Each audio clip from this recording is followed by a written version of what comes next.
What's up YouTube, DMXer Day here breaking down the Black Sky gameplay from Call of Duty Infinite Warfare. This gameplay, it shows off a mixture of fighting robots and human enemy forces. I feel like there's going to be like more robots in this game than Black Ops 3 actually, which is going to be quite insane. I guess it's going to be quite interesting, you know, it's a different way of coming at different combat situations. Robots seem to be, they don't seem to be using a lot of guns. They seem to just come up, run at you, try to punch you in the face, that type of thing.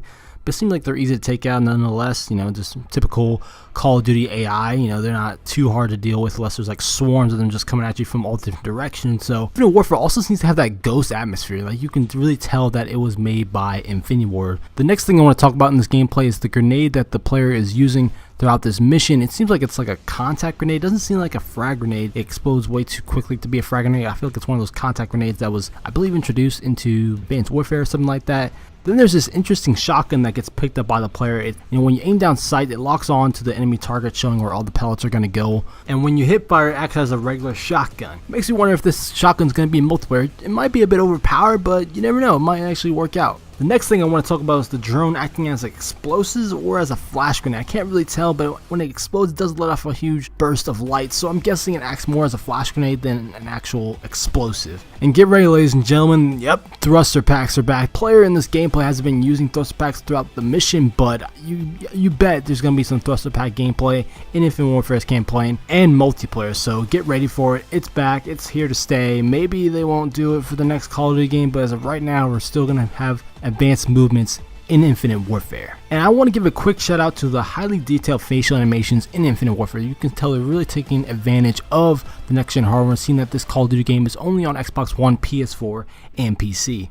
Also, the main character you play as in Infinite Warfare does have a voice. He's not going to be a silent protagonist in this game, which I'm all for. You know, I actually like having a character that has a voice. Sometimes silent protagonists can work in video games and sometimes they don't, and I feel like Call of Duty deserves to have a protagonist with a voice. That's just my opinion. Next up are the hybrid weapons you see being used in the Infinite Warfare gameplay. It seems like the player picks up a fusion between an assault rifle and a sniper rifle. It's got like a hybrid scope to it, which is pretty interesting. I wonder if they're actually going to bring in hybrid weapons to multiplayer. I think that'd be pretty cool, but at the same time, I guess they can see there could be some altercations, there could be some balancing issues with having weapons like that in multiplayer, but I think it'd be pretty cool to actually see play out. And the mission ends with space combat. We all seen it before at E3. Whoop-de-doo, space, yada yada yada. It doesn't really get me hyped for Infinite Warfare. It's like, yeah, I mean, if I wanted to play do space battles, I could play Valkyrie, which is that VR game, or some other game entirely. So it's really nothing too impressive, nothing that's really blowing me away. But what got me really interesting is the pre-order bonus for Infinite Warfare is Terminal, which is an old school Modern Warfare 2 map. Came back in Modern Warfare 3, now it's coming back in Infinite Warfare. I'm not gonna lie, you guys, Terminal, it can be a camp fest at times, but it definitely is one of the best maps throughout Call of Duty's history. But let me just in the comments down below about Infinite Warfare's gameplay. Are you guys excited for this game? And what do you guys think about Terminal coming back to multiplayer? Let me know in the comment section down below. And like, subscribe more content to me on Call of Duty Infinite Warfare and other games in general. I'm DMX. I'll see you in the future.